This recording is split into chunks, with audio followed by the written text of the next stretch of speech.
All right, so as you guys are getting used to, I pretty much can't talk about math without talking about food.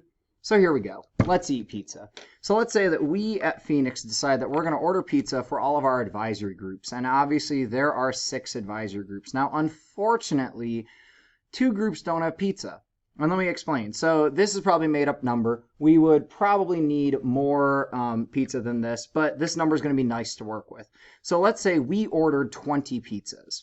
And those pizzas, we start passing slices out to everybody, and we get through 4 of the advisory groups. Let's say my advisory group and Miss Allie's group are the last ones to go because we're polite. We let everyone else go first, and we don't have any pizza. So what we're going to say is 4 of the 6 advisory groups got pizza, and that was 20 pizzas.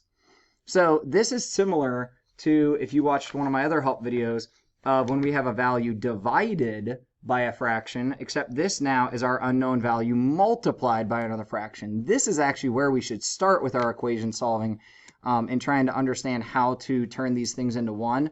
So the goal that we want is to know how much pizza should we have ordered? What should P, the amount of pizza that we bought, what should it have been?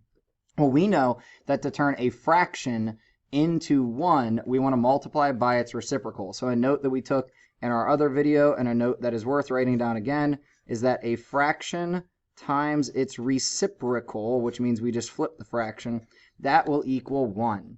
So we have to think about, well, what fraction is multiplied by our variable 4/6, which of course it could be reduced, but I used 4/6 because at Phoenix we have 6 advisory groups and we said 4 of them got their pizza.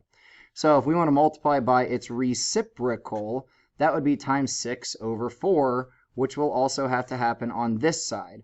Now, the issue when we come over here to do that is 20 is not in fraction form. We can easily fix that by putting it over 1.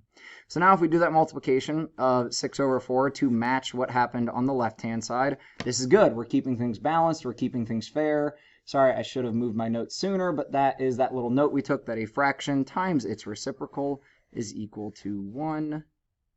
I got to remember to look up and make sure that things are in the recording.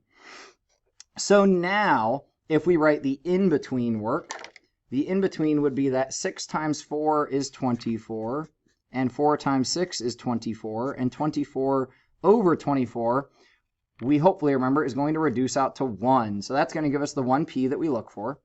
20 times 6 is going to give us 120.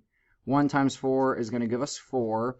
So now what we actually have found out is p, 1p, if we want to write the 1, but we don't have to.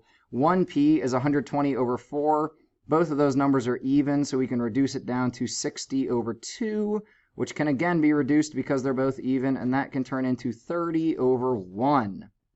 So if we write just p, or pizza, equals 30, what we know now is we should have actually ordered 30 pizzas, right? If the 20 pizzas that we had ordered fed 4/6 of the people that we needed to eat, right? 4/6 of the pizza we should have gotten.